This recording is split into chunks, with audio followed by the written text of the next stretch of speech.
Posicional é o poder da posição que você ocupa. Certo. A pessoa é general no exército. Ela chega lá, todo mundo presta continência para ela. Chegou o general, toca uma música, etc. e tal. E todo mundo presta continência. Mas é domingo de manhã. Esse indivíduo está de bermuda, camiseta, chinelo. Ele vai até a banca de jornal comprar um jornal. Ninguém sabe quem ele é. Aquele poder posicional dele não existe. Entendi. Ele agora vai ter, ou não, o poder pessoal. Se ele tiver esse poder que nós estamos ensinando aqui, na hora que ele abrir a boca, ele se manifesta. Esse poder pessoal, ninguém tira de você. Então, você imagina, o cara é piloto de avião, ele é comandante. Ele manda no avião, a vida inteira. Ele trabalha 30 anos mandando no avião. Um dia, ele fez 55 anos, ele tem que parar. Ele não tem mais avião para mandar. Pronto, eu tirei dele todo o poder posicional. Se ele tiver poder pessoal, ele continua. Se ele não tiver, ele infarta e morre. Então, eles pegaram pessoas que aposentaram com 55, e você pode aposentar com 60, e tem pessoas que preferem até os 60 pilotando avião. E fizeram um estudo e mostraram que aqueles que aposentavam com 55, nesses 5 anos, e os outros continuaram trabalhando, morreram 3 vezes mais. Porque tiraram do sujeito, é como se tivesse castrado ele. Tiraram o poder posicional dele e não sobrou, ele não aprendeu o poder pessoal, porque ele ficava, era só ele entrar no avião como comandante, ele mandava, ele não precisava de nada. Não tem nada errado em você ter um poder posicional, mas você tem que desenvolver o seu poder pessoal, porque o poder posicional você pode perder ele a qualquer momento. Agora, o pessoal não. Eu posso sair daqui para a China, eu levo ele comigo. Entendi. Eu posso ir para Nova York, eu levo ele comigo. Na hora que eu abrir a boca, ele se manifesta. Se você sabe, mas não sabe que sabe, é como se você não soubesse. Concorda? Não tem aquela Coralina que aos 76 anos de idade virou escritora? Ela não sabia que ela era escritora até os 76 anos, quando ela lançou o primeiro livro. Tem um pintor que ele vai descobrir aos 80 anos que ele sabe pintar. Mas se ele sabe pintar, mas ele não sabe que sabe, é como se não soubesse. Então, quando você descobre algo que você pode fazer, é um renascimento, é um rebirthing. Você, poxa, finalmente eu descobri. Eu ensino as pessoas a levar para perto na hora que ela vai dormir, ela leva um copo d'água e ela faz a chamada técnica do copo d'água. Ela pergunta assim, porque assim, o nosso cérebro funciona assim. Tudo aquilo que você vivencia nos últimos 20 minutos antes de dormir, rumina no seu cérebro a noite inteira.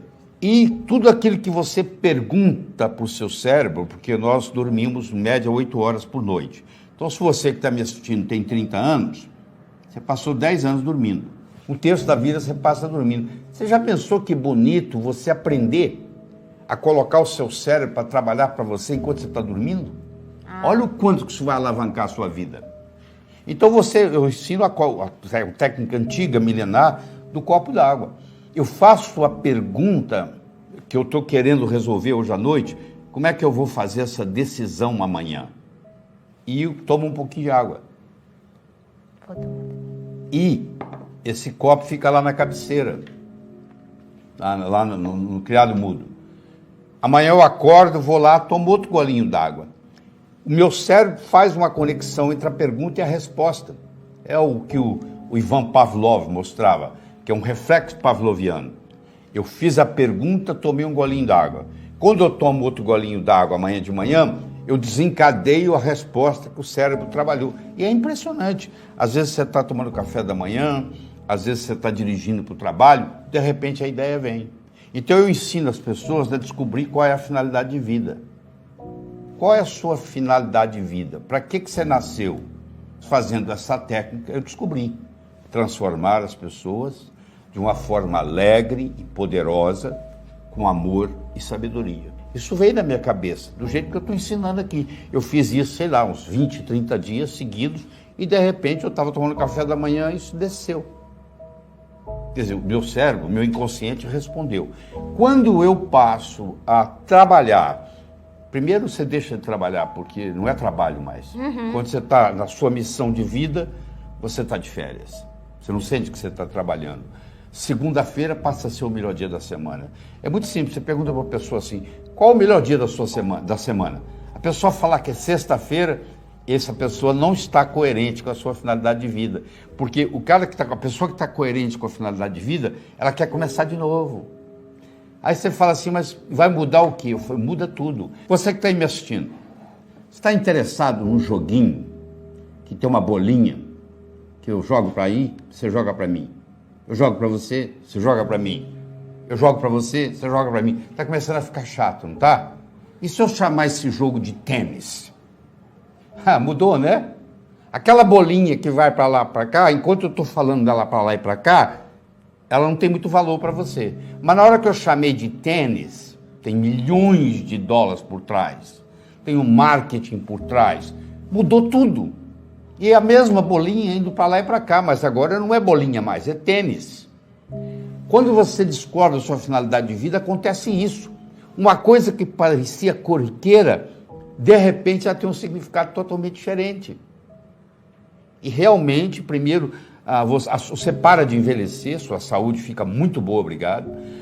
Você nunca mais vai ter problema financeiro na sua vida, desaparece do seu universo físico. E você começa a contribuir para a humanidade, que é o que está todo mundo aqui. São dois motivadores que você tem. Um é evitar sofrimento, o outro é procurar prazer. Tá. Então, tem pessoa que faz as coisas com medo da coisa ruim acontecer. Ele está evitando o sofrimento. Certo. Tem pessoa que, ao contrário, ela faz para procurar o prazer. 60% das pessoas no mundo operam a motivação no sentido de evitar sofrimento. E 40% operam no sentido de procurar prazer. Então, vamos exemplificar isso. Eu tenho o João e o Pedro, são dois funcionários que trabalham comigo. Certo. E eu sou o chefe deles.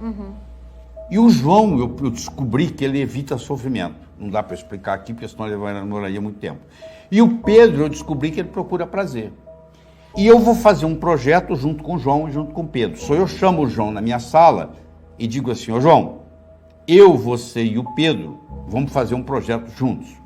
Deixa eu falar para você o que vai acontecer de ruim com a gente se esse projeto não der certo. Blá, blá, blá, blá, blá. Aí eu chamo o Pedro. O Pedro já é motivado por procurar prazer. Eu digo, ô Pedro, você, o João e eu vamos fazer um projeto juntos. Deixa eu falar para você o que vai acontecer de bom se nós fizermos um projeto bem feito. Olha que interessante. Eu motivei para fugir do sofrimento. Do chicote. E o outro eu mostrei a cenoura. Um é motivado pela cenoura e o outro é motivado pela chicote. Nós somos animais de hábitos. Se você filmar alguém, você vai ver que ele senta na mesa para tomar o café da manhã, ele encosta a xícara nos lábios 19 vezes. Exemplo. Amanhã vai ser 19. É mais ou menos igual. Ele sai, ele para nos mesmos semáforos, ele cumprimenta as mesmas pessoas, ele entra no piloto automático. Isso ajuda em grande parte, porque você não precisa ficar pensando em nada, tá? Mas, por outro lado, como o mundo hoje é rápido, nós vivemos num mundo que se caracteriza por ser muito rápido, um mundo muito instável, né? Com a mudança constante. Então, nós precisamos estar constantemente, eu digo, nós temos que mudar para permanecer. Esse é o slogan que eu uso. Se no mundo que você vive hoje, um mundo complexo, veloz e incerto, eu digo que o mundo de hoje se caracteriza por 3 palavras: complexidade, velocidade e incerteza. Não interessa onde você mora. A sua cidade hoje, onde você mora, é muito mais complexa para viver do que era 20, 30 anos atrás. A complexidade aumentou. A velocidade aumentou. Você está aí na internet, hoje é a velocidade da internet. E a incerteza, de repente, uma coisa que você não imaginava vai acontecer, né? Então, a incerteza é constante. Então, esse negócio de fazer planejamento, antes as empresas faziam planejamento para um ano, a curto, a médio e a longo prazo. Hoje não existe mais a longo prazo. De repente, o dólar subiu. E aí, todo o planejamento que você fez para o ano, com dólar a um preço e agora está muito mais alto, aquilo não tem significado nenhum. Eu tenho que estar sempre criando e ajustando, criando e ajustando, criando e ajustando, o tempo todo. Nós queremos coisas que sejam convenientes, confortáveis e conhecidas. São os 3 Cs do conforto. Conveniente, confortável e conhecido. Só que as grandes transformações, elas ocorrem fora da zona de conforto. Então, quando eu dava o curso de sintonia, eu fazia assim, a pessoa só podia ir se ela estivesse disposta a compartilhar o quarto com alguém. Você imagina, eu quero um quarto sozinho, isso não tem. Você vai ter que compartilhar com alguém, faz parte da dinâmica. Quer dizer, mas tem muitos anos que eu não faço isso, você vai fazer. Eu tirava a pessoa do conforto. Ao invés de eu ir até 11 horas da noite, eu ia até as 3 da madrugada. E as grandes transformações ocorriam depois da meia-noite, onde o cérebro direito está atuando ainda e o cérebro esquerdo está cansado. Então a mente crítica está ali. Quando ela cansa, eu faço os grandes breakthroughs. Então, quando toda grande transformação que ocorrer com você, vai ocorrer fora da zona de conforto. Se você mantém a zona de conforto e você tem conveniência, conforto, tudo conhecido, você não tem as grandes transformações, elas não ocorrem. Existe hoje uma disciplina nas faculdades de medicina, infelizmente não chegou ao Brasil, que se chama psico, neuro, endócrino e imunologia. Então, tudo está ligado. O meu psiquismo vai interferir no meu sistema imunológico. E o meu psiquismo é comandado pelo meu pensamento. E o meu pensamento é nada mais, nada menos, é um fenômeno eletroquímico, mas nada mais, nada menos o modo como eu converso comigo mesmo. Qual é o meu self-talk? Como é que eu cuido de mim? Se eu pudesse aumentar essa voz que tem na minha cabeça, eu estaria elogiando a mim mesmo, eu estaria criticando a mim mesmo.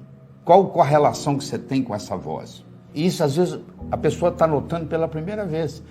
Isso está tão no automático, um peixe que nunca saiu da água, ele não sabe que ele vive na água.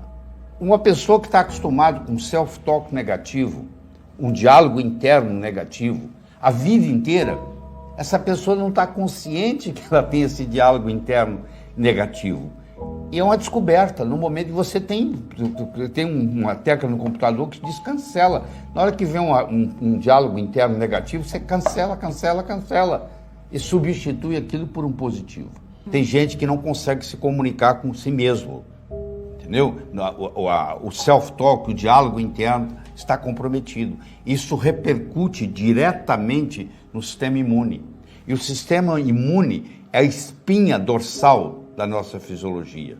Por que 10 pessoas entram numa sala, 2 gripam e 8 não tem nada? O vírus estava lá para todo mundo, porque aqueles 8 tinham um sistema imune mais resistente. Por que tem gente que come a mesma coisa numa família, um pega câncer, outro não? O componente psicológico é muito importante. Isso está mais do que publicado hoje, tá? A mulher perde o marido e 2 anos depois tem câncer de mama. Certo. Ou separa do esposo e 2 anos depois tem câncer de mama. Aí, sempre a gente pergunta assim, ó, quando você vê um paciente com câncer, você pergunta assim, o que aconteceu com você emocionalmente nos últimos 2 anos? Você perdi um filho. Aconteceu sempre alguma coisa, entendeu? Que contribui. Pode ser até que se tivesse tudo certinho, aquilo seria só um baque. Certo. Mas quando combina, a causa do câncer é multifatorial. Certo. E uma delas é a que contribui, é o modo como você se comunica com você mesmo. O Sir Francis Bacon, o grande Sir Francis Bacon, ele dizia o seguinte, conhecimento é poder. Eu não concordo com ele. Eu acho que conhecimento é poder em potencial. O conhecimento só passa a ter poder quando ele passa do campo do pensar para o campo do agir. Você deve conhecer gente intelectual que está no botequim filosofando e que o cunhado tem que prestar o dinheiro para pagar o aluguel. Certo. Mas ele está lá filosofando no botequim. Ele tem a parte intelectual, mas ele não transformou isso em ação. Só acontece coisa no mundo quando algo acontece, algo se move. É muito bonito você ter uma intelectualidade, mas se a intelectualidade é só intelectualidade, você vai me desculpar o termo, na minha opinião é masturbação mental. Porque não se realiza. Então o que eu tenho que fazer é o seguinte, eu penso, qual é o meu próximo passo? O que eu vou fazer? Enquanto não entrar o verbo fazer na jogada, é conversa fiada. Então a pessoa tem que aprender a ter ação. E a maioria, infelizmente, não tem. Ela fica planejando, e ela está esperando o medo passar. Então eu digo assim, quer ver?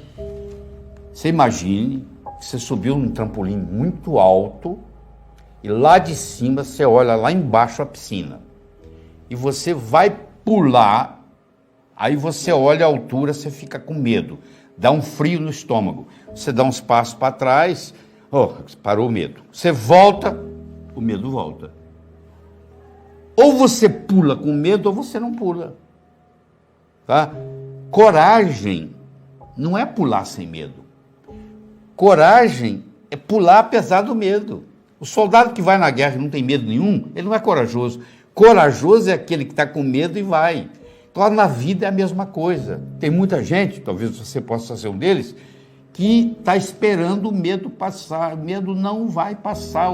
Cada vez o medo te domina mais. O segredo que você tem que aprender é pular com medo. Você leva o medo com você. Porque senão eu fico esperando o resultado da cura. Vou pedir a Deus para me curar. Eu tenho que fazer a minha parte, pô. Você imaginou? Deus recebe pedido toda hora, pô. A verdadeira oração não é pedir, é agradecer, porque tudo que a gente precisa, Deus já deu pra gente, pô. O cara se levantava todo dia, rezava, Deus, deixa eu ganhar uma loteria, Deus. Deus, deixa eu ganhar uma loteria. Deus, deixa eu ganhar uma loteria. Um dia Deus perdeu a esportiva, gritou lá de cima, pelo menos compra o bilhete. Eu espero de coração que novos caminhos se abram à sua frente, que o vento sopre levemente às suas costas, que o sol brilhe suave e morno no seu rosto, que a chuva caia de mansinho em seus campos, e até que nos encontremos de novo, que Deus lhe guarde na palma das suas mãos. Muito obrigado.